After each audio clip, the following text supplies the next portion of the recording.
Welcome to the Functional Medicine Radio Show with your host, Dr. Carri Drzyzga, known internationally as the Functional Medicine Doc. Dr. Carri is committed to helping patients find the root cause of their health problems and fixing the cause with natural treatments so they can feel normal again. Dr. Carri is the founder of Functional Medicine Ontario and is the author of the hit book, Reclaim Your Energy and Feel Normal Again. Please welcome your host, Dr. Carri Drzyzga. Hello, everybody, and welcome to the Functional Medicine Radio Show, the only internet radio show dedicated to giving you real solutions to improve your health. Not only are they real solutions, but they're natural solutions as well, because as you know, the one and only true wealth you have is your health. I'm your host, Dr. Carri Drzyzga, the Functional Medicine Doc, and I'm committed to helping you find the root cause of your health problem, fix the cause with natural treatments so you can feel normal again and live your life to the fullest. Today's topic is, does the gluten-free diet cause diabetes?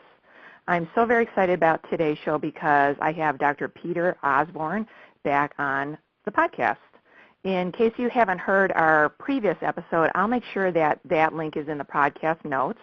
And let me introduce Dr. Osborne to you. So Dr. Peter Osborne is a clinical director of Origins Healthcare in Sugar Land, Texas. He is a Doctor of Pastoral Science, board certified in Chiropractic Medicine, and a Diplomate of the American Clinical Board of Nutrition. In practice since 2001, Dr. Osborne's clinical focus is the holistic natural treatment of chronic degenerative diseases with a primary focus on gluten sensitivity and food allergies. He founded Gluten Free Society in 2010 to help educate patients and physicians on the far-reaching effects of gluten sensitivity. He is the author of Glutenology, a series of digital videos and ebooks designed to help educate the world about gluten. Dr. Osborne, thank you so much for being back on the Functional Medicine Radio Show. Oh, well, thanks so much for having me back. It's a joy to be here. So I know that recently there's been quite a surge in internet activity when it comes to talking about gluten and gluten-free diets and diabetes. So I wanted to ask you, because you're one of the most well-known experts when it comes to gluten. Can you elaborate on this topic? Absolutely. So there's this new circulating, I'll call it a rumor or myth because it's not true, and it's basically information that's being misguided or misguiding people and being rewarded. But the American Heart Association recently held a conference, and some of the presenters at the conference presented some data. And so understand it's not a research study that shows that going on a gluten-free diet actually causes diabetes or contributes to increased blood sugar. It's what we call prospective data. And so prospective data is they've taken these studies that are about 30, they've been going on for about 30 years now, and what these studies are is they are patients who fill out diet surveys. So imagine, okay, we can go back in time and we can take 30 years of data from patients that have filled out diet surveys, and then we can kind of look at these diet surveys and see who's eating more gluten, who's eating less gluten. And then we can try to extrapolate information from that generalized data. And so in this conference that the American Heart Association put on, what these researchers presented on is that people who eat less gluten have greater risks of diabetes. And that's actually the furthest from the truth it could possibly be, because these prospective diet surveys don't tell us if these people are actually gluten-free. These researchers didn't tell us that, okay, these patients weren't following a gluten-free diet. They were just analyzing post how much gluten they were eating versus how much gluten other people were eating based on surveys. Now, Carri, you know as well as I do, if we tried to remember what we ate last week, we couldn't. Right? If I said, sit down and write down everything you ate last week, you'd forget at least 50% of it. And studies have even shown that when you try to do diet recall research, people don't remember what they ate, or they subjectively remember things that are healthy, but they kind of conveniently forget the unhealthy things that they ate. And that's what they record and that's what they write down. And so, again, when you're taking 30 years of nutritional data from surveys and making big, bold statements like a gluten-free diet can cause diabetes, that can be extremely misleading, and that's what's circulating around on the internet right now. And I just want to be very, very clear, because people are now using this circulating information to justify why you shouldn't go gluten-free. And we've got more research that says that people that actually eat gluten have greater risks of diabetes, especially type 1 diabetes. We know that gluten is actually one of the trigger antecedents for autoimmune type 1 diabetes. And we know that the grains themselves contain so much simple to digest carbohydrates that can elevate the blood sugar and increase insulin that we know that actually eating, especially processed grains, actually contributes to diabetes in a very big way. Now, what we can say is that when people go on a gluten-free diet in the traditional sense, where they go to the gluten-free aisle and they're buying a bunch of processed gluten-free rice breads and corn chips and other garbage food, that it does raise their blood sugar. And because they're not eating whole grain, they don't have as much fiber in their diet. And therefore, you could say in that population, those people are doing themselves more harm than good. But anybody eating a highly processed diet is going to have a greater risk of diabetes regardless of gluten content. So you said a lot of important things there, so I want, for the listeners to really get this, about surveys. It's so funny when you were kind of describing that, it made me think, with all my new patients, and you do this too, I'm sure, as you kind of go through that 24-hour, survey. What did you eat this morning for breakfast? What did you eat today for lunch? And then what did you eat last night for dinner? And a lot of times patients have a hard time recalling that, like just 24 hours ago. And like you were saying, a lot of these surveys are asking what did you eat last week or in the past week. And so it can be extremely misleading. And then also there's a difference between a good, healthy gluten-free diet versus a unhealthy gluten-free diet. Of course, an unhealthy gluten-free diet filled with these processed foods, gluten-free bread, gluten-free cake, gluten-free muffins, gluten-free bagels, that's not helping the situation, right? No, absolutely not. I mean, the cardinal, I call them the 3 cardinal rules of nutrition, that if they're broken, it doesn't matter what you try to do, you're not going to be healthy. Rule number 1, very simple. You can't get healthy or achieve health or maintain health eating food that is not healthy. And it doesn't matter whether the package says gluten-free, sugar-free, fat-free, everything free, whatever the case might be, right? We've gone through diet trends over the last, 100 years where people have gone on low-fat diets and no-fat diets and keto diets and low-carb diets and gluten-free diets and sugar-free diets and every other imaginable diet, right? It's not, and what happens is the marketers do a really good job of trying to market to people on buying particular products based on a connotation, based on a free, quote-unquote, connotation. But remember, just because something says gluten-free on it doesn't make it healthy. So you've got to stick to rule number 1, which is if it's not healthy, it's not going to contribute to your good health. And then rule number 2 is don't eat what you're allergic, sensitive, or intolerant to, because one man's food is another man's poison. So if you're allergic, for example, to dairy, and you're eating ice cream at dinner every night, not only are you going to have a problem with the dairy and the ice cream, but again, it also goes back to rule number 1. Sugar's not good for you, so eating sugar plus something you're allergic to is like a double whammy. And then rule number 3 is listen to the wisdom of your body. It doesn't matter what any lab test in the world tells you that you're allergic to. If your body rejects it, if you eat it and you break out in rashes, if you eat it and you feel really sluggish and tired and dizzy, if you eat a food and your stomach hurts and you get severe gas and bloating, listen to your body. Stop eating it. Your body is smarter than any doctor, and you just have to be quiet long enough to listen to the message that your body's trying to give you. So if you follow those general 3 rules, doesn't matter what kind of diet beyond that you're following, those are kind of common sense rules for good health. And so you mentioned about the research, the link between eating gluten and type 1 diabetes.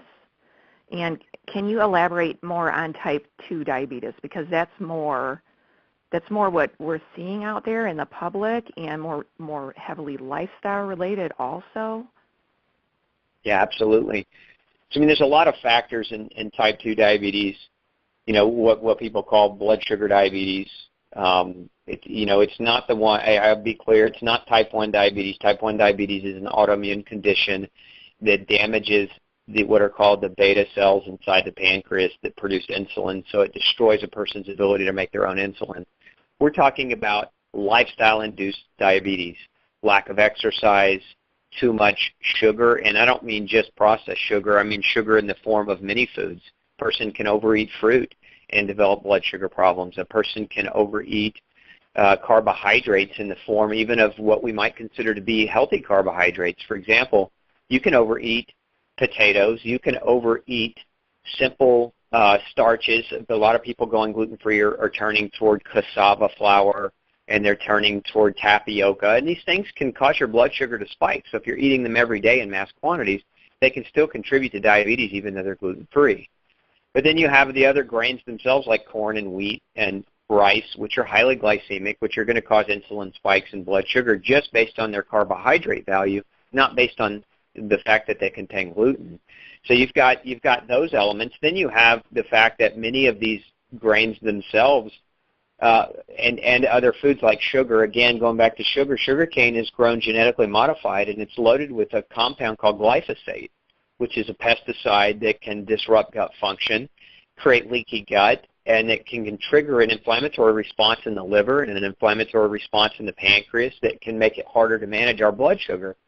So you've got pesticides. You've got the fact that grains are very highly glycemic and can cause blood sugar spikes and insulin spikes and contribute to diabetes. You've got the fact that many of the proteins found in grains, gluten being one of them, can directly damage, through an autoimmune reaction, can directly damage the pancreas, can directly damage the liver and create a challenge for blood sugar regulation. You've got molds and mycotoxins that are found heavily in grains that can contribute to inflammation and blood sugar spikes and disruption in hormone levels that can make it harder to regulate blood sugar. For example, when you are eating foods that cause chronic inflammation, such as grains for many people, your body's normal response to chronic inflammation is to excrete from your adrenal glands a hormone called cortisol. And cortisol is our natural way to fight inflammation. But the side effect of secreting too much cortisol over time, in other words, it's one thing if we have an acute injury or acute inflammation, we make a little cortisol, we overcome it, we recover, and we move on. It's another thing that if every day, every meal that we eat causes inflammation, and so we're chronically excreting cortisol at higher levels.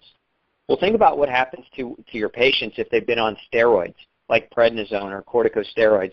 For any length of time, what happens? They start gaining weight. They start retaining water. Their face starts to bloat. They start to lose their muscle and gain more fat because cortisol is a catabolic hormone.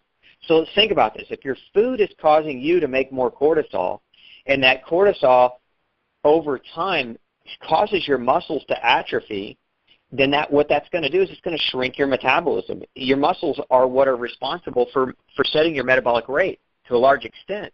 So if you're eating foods that cause you to make more cortisol, and that causes your muscles to over time atrophy and shrink, and now your metabolism goes down, and so you start storing more fat. Well, where are these people storing fat? They're storing fat around their heart. They're storing fat around their midsection. They're storing fat around their abdomen and their intestines. And this is inflammatory fat that they're storing. So they're actually storing fat that causes even more inflammation. And they've lost their muscle tone. And now it hurts to exercise because when your muscles shrink, when you try to exercise, your joints are more compressed. And when your muscles are shrunk and they're atrophied and you try to exercise, they get even more sore. So this becomes a deterrent for exercise. So one of the best ways we can control blood sugar is through movement and activity and exercise. I actually call this the grain muscle wasting cycle because, again, if you're eating heavy quantities of grain in your diet that are triggering inflammation, that are triggering your body now to make its own cortisol to try to fight this inflammation, and that cortisol is causing water retention and weight gain and muscle loss, then basically what's happening is your body composition is becoming higher in fat, lower in muscle. You're storing more fat that is inflammatory, and now you end up in a position where you've gained weight and it hurts to exercise, so now you're deterred from exercise.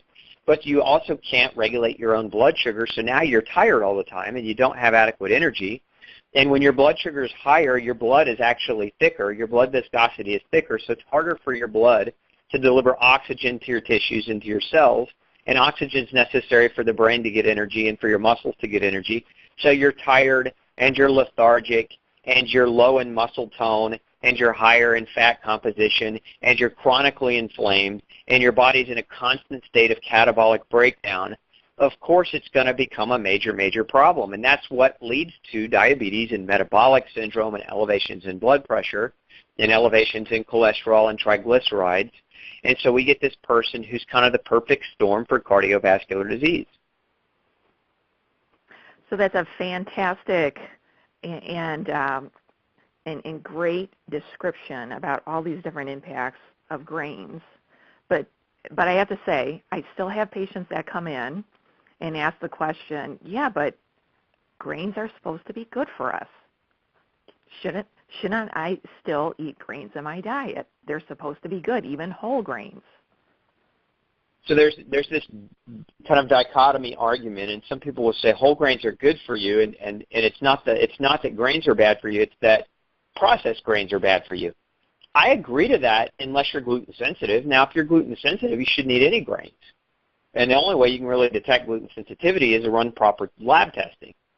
Because even if you're gluten sensitive when you eat gluten, it doesn't mean you're going to have this violent inflammatory reaction right away that's obvious. Just like cancer doesn't develop overnight. You don't wake up one day and you had cancer when yesterday you didn't. It's a slow, progressive, chronic inflammatory condition that slowly tears the body down.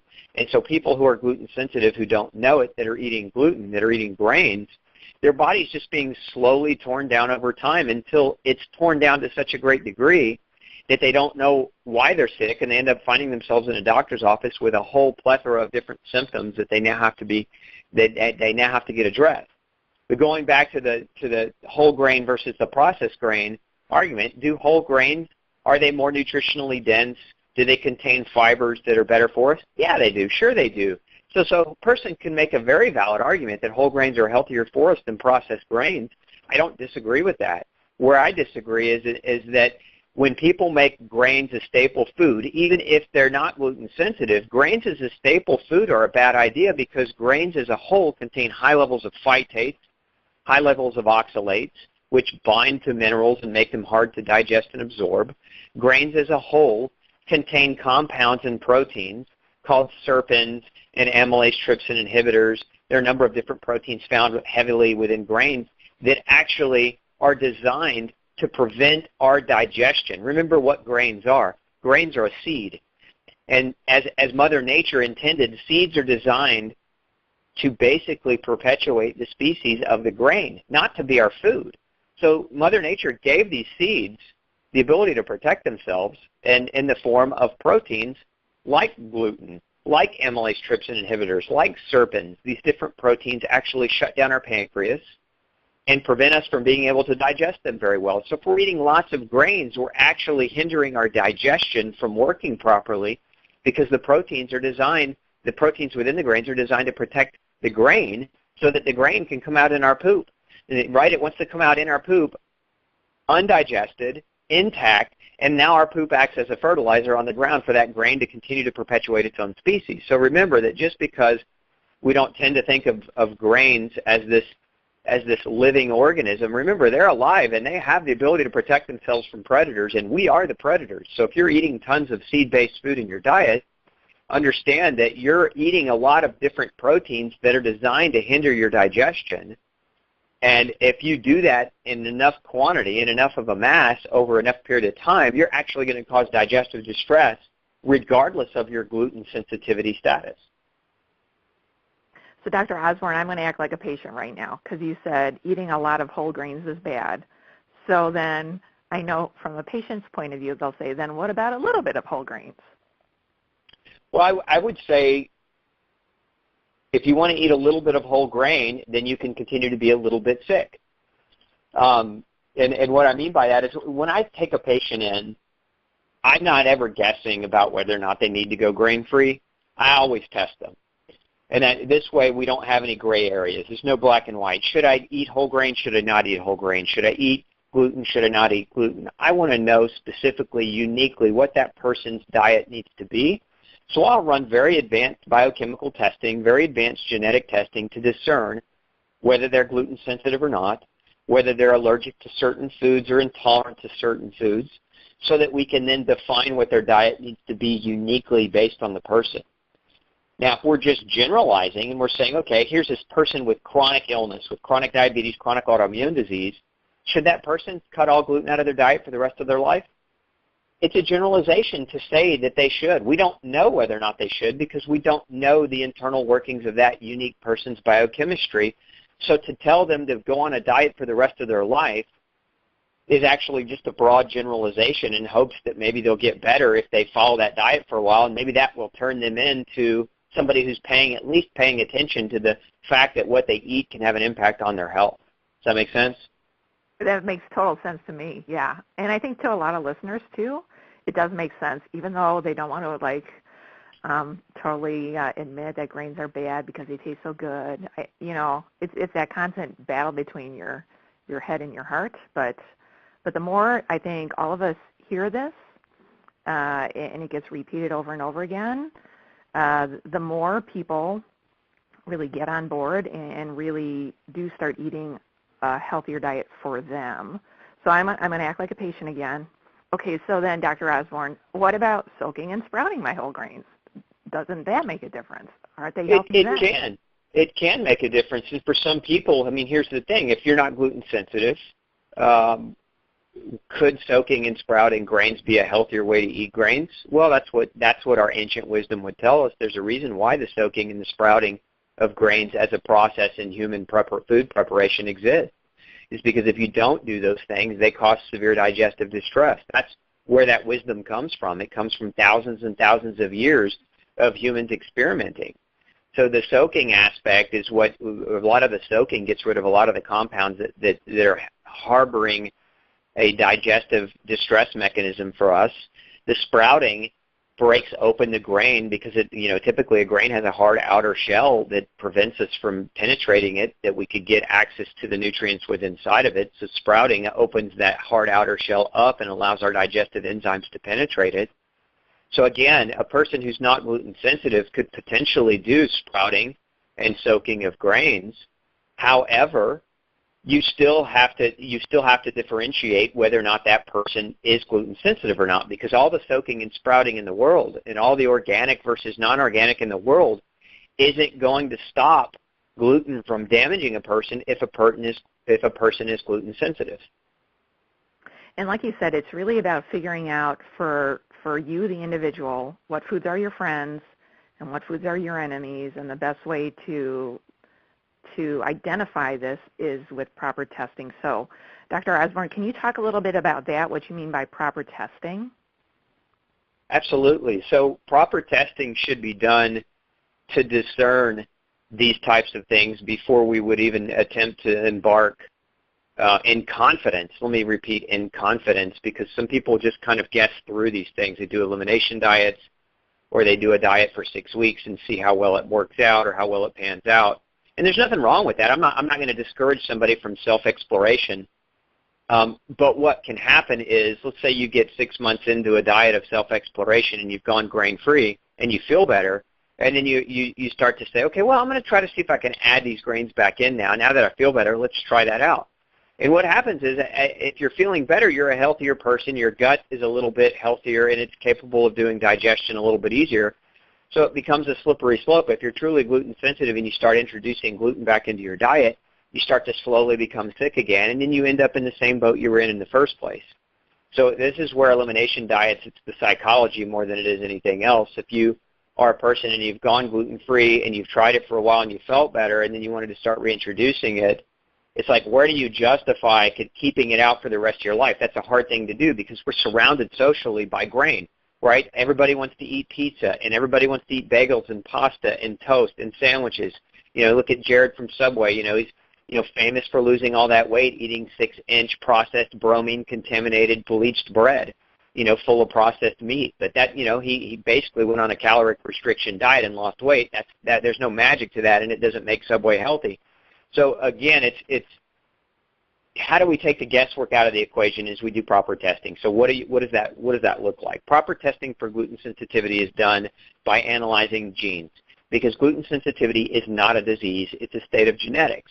And so if you really want to know whether or not your body responds to gluten in a negative way, run the right genetic testing. We actually do this, have a foundation that allows for people to come get genetically tested even without doctors.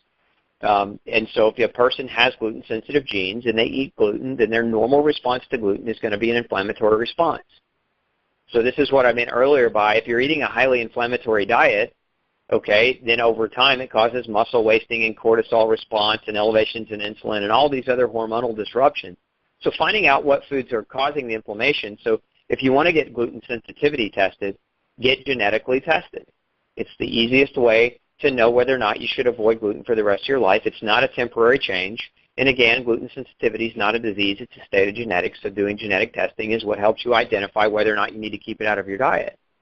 As far as other foods are concerned and other chemicals are concerned, I like to do an array, what's called an immune array, where we're actually looking at, there are 6 different ways that we know of that the immune system can have a response in a delayed fashion. So there's 2 kinds of allergies. There's what we call acute allergies, which is when we can have a reaction within 30 minutes of exposure. And most people that have an acute allergic reaction to something already know it. For example, the person with the peanut or the shellfish allergy, they eat them and their throat constricts and their lips swell and their eyes swell shut, right? We call that anaphylactic shock or angioedema. You know, they develop symptoms that are quite obvious. But then there's another type of allergic response. It's more delayed and it's more silent. And these are the types of things I like to test for. There are 6 different ways the immune system can react in a delayed fashion.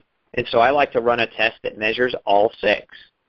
And so this is how we start with patients, is we run this type of testing that measures all 6 delayed reactions so that we know if a person is reacting to a food in a delayed fashion. And a delayed window of reaction can be from 3 hours to 3 weeks. So let's just say you ate something today and you start reacting to it 2.5 weeks later. It's hard to do an elimination diet to figure that out. And elimination diets can be done and they can be helpful for some people. So I don't discourage them.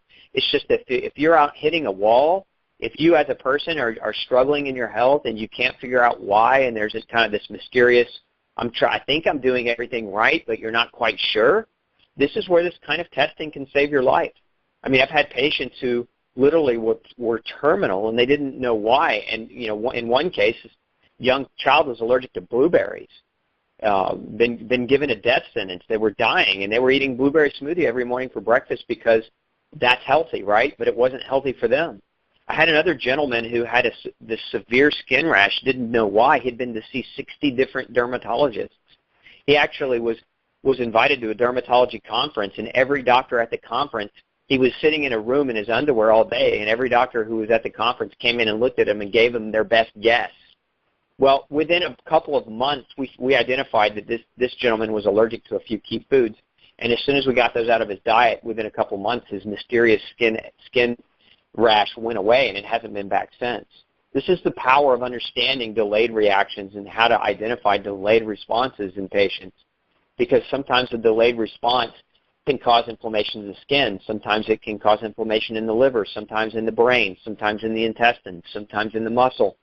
Food allergies are an equal opportunity destroyer. They can affect any tissue in the body at any given time depending on the unique nature of the person eating it. And so it's important to identify and understand how to identify these different types of delayed reactions if you really want to truly get to the bottom of why a person's illness is there or mysterious illness is there, even though they've maybe done a whole lot of great things by changing their diet, exercising, getting enough sleep, lifestyle parameters, but they're still struggling. So the genetic test is a pretty easy test to do in that it's usually either a saliva test or a swab inside your mouth, right? Yeah, it's a cheek swab. So even like a 6-month-old baby can do it. And the great thing about genetic testing is that you don't ever have to repeat it. You do it one time. If you have positive gluten-sensitive genes, then you have positive gluten-sensitive genes. Your genes will never change. Your genes' behavior will change based on what you do to them, but your genes themselves will never change. So in the case of gluten-sensitive genes, if you have gluten-sensitive genes and you stop eating gluten, those genes will not create inflammation because they're not being exposed to gluten. If you expose those genes to gluten, then they'll start creating inflammation as a result of that exposure, and that's 100% controllable by diet change. And then the more in-depth testing you were talking about, do you feel comfortable naming that lab or the test itself so that listeners will know? It's several different labs. We actually have, yes, we actually have in one of the labs that we use, we have a customized platform that we use to get this kind of information, but it's several different labs. There's not one lab that does it all, and it's important to understand that part because, again, there are 7 different ways the immune system can respond. There are 6 of them are delayed, and so, again, if you don't get a full comprehensive picture of all 7, then you could be missing a very, very key piece or key element and not get somebody better. That's fantastic that you say that because you're right. From a clinical standpoint, a test can only tell us so much, and there's no test that's going to tell us everything. So that's fantastic that you mentioned it's not just one lab, it's not just one test. It's a variety of things to really get the whole picture. Yeah, absolutely. And there are a lot of really well-intentioned doctors out there that will run food allergy testing, and one of the biggest complaints, that is out there is that I ran this one with one doctor and it showed this one with another one and it showed this. And depending on which ones they're running, depending on the methodology, because there's IgG labs, there's IgA labs, there's IgM labs, there's IgE labs, there's different methodologies in terms of testing. And then you also have some labs that are out there running food allergy tests that are using what are called proprietary systems, meaning they don't disclose fully the science behind how they're doing things because it's proprietary. And so there's no ability to really judge whether or not it's applicable or not, or actually accurate or not. I've actually taken some of these labs with proprietary methodologies and double-blinded them. And I can just say from my experience, the double blinds that we've done have shown such deviated results, even on the same blood sample. Like one lab that's out there, I'm not gonna mention their name because I don't want to talk bad per se about anyone, but this particular lab on a double-blind randomized sample, we found 37% difference on the exact same blood. So in one of the samples, they were allergic to these things, and in another sample, they were allergic to things that were 37% different, which is not acceptable. Like clinically, that's not acceptable because you don't really know what they're reacting to. So Dr. Osborne, we're starting to run low on time, so I wanted to ask you, we've covered a lot of ground today. Is there anything that we've not touched on yet in these last couple of minutes that you think is important for our listeners to know about gluten, about grains, about diabetes? I think, what we could touch on things for hours and hours and hours, but I think ultimately, maybe a good parting message is this. If you are struggling in your health and you feel like you've done everything right, like in your diet and in your lifestyle, but you're still struggling and you're not getting a solution that you're after, don't go it alone. Find a well-trained functional medicine doc who can guide you, who can run the appropriate types of labs, who can take away a lot of the guesswork so that you can get answers and get meaningful, real solutions. But don't feel like you have to go it alone, because there's a lot of great doctors out there, and there's a lot of great books, and there's a lot of great information. But remember one thing about all of it, and including my stuff, like I've got a best-selling book in No Grain, No Pain. All books are generalizations, right? I mean, it's not unique to the person reading the book. Although it might offer great information and great help, it may not be unique enough to get a person better. For example, my book, the story I gave you of the child that was allergic to blueberries and had a terminal diagnosis, if they would have followed the No Grain, No Pain protocol, they would not have gotten better. It was actually technology and it was additional testing that allowed us to get them to get better. So my point is, if you feel like you've got everything dialed in well, but you're still struggling, get with a qualified functional medicine expert and get the right kind of testing and get the guesswork out and get the right pieces of the puzzle in place so that you can restore your health. Fantastic. Dr. Osborne, how can our listeners find out more about you? Well, number one, they can visit my home base, which is drpeterosborne.com. That's Dr. Peter Osborne, O-S-B as in boy, O-R-N-E.com. And there they can learn about me and my mission, and they can find our clinic, which is Origins Healthcare. if they want to learn more about that. The other thing they can do is they can go to my foundation, glutenfreesociety.org. And glutenfreesociety.org is where we have tons of information about the gluten-free lifestyle, how to go properly gluten-free, how to get genetically tested for gluten sensitivity, and all the different components socially and everything you could imagine about gluten we house on our foundation. And a lot of that information is there. It's free to access. It's up there for you and your listeners to access and use. And then lastly, if people want to read my book, it's No Grain, No Pain. They can pick that book up at nograinnnopain.com, or rather nograinnnopainbook.com. And if they buy through that website, they actually get a bunch of free bonuses, whereas if you go to Barnes & Noble or the bookstore, you won't get the bonuses that we offer. So I encourage you to buy it through that site if you want to pick up like we have a 60-page leaky gut manual bonus that people can pick up. We have an autoimmune recovery matrix that people can pick up as free bonuses when they get a copy of the book. So I encourage, going to that website to get the book if that's something that your audience is interested in. Fantastic. So for the listeners out there, I'll make sure that all of those links are in the podcast notes so that you can easily find Dr. Osborne and all of his resources. Dr. Osborne, thank you so much for being my special guest today. This has been another awesome interview. Well, thanks so much for having me. I'm always happy to come on, and thanks for all the work that you do. I know putting yourself out there and getting this knowledge into people's hands is a bold endeavor, especially in the anti-alternative medicine establishment that we're surrounded by. Mm-hmm. All right, that wraps up this very special episode of the Functional Medicine Radio Show with Dr. Peter Osborne. And I want to thank you, our listeners, for tuning in today. And I'd like to invite you back next time for another episode of the Functional Medicine Radio Show. As always, I'm your host, Dr. Carri Drzyzga, the Functional Medicine Doc. Have a great week, everyone.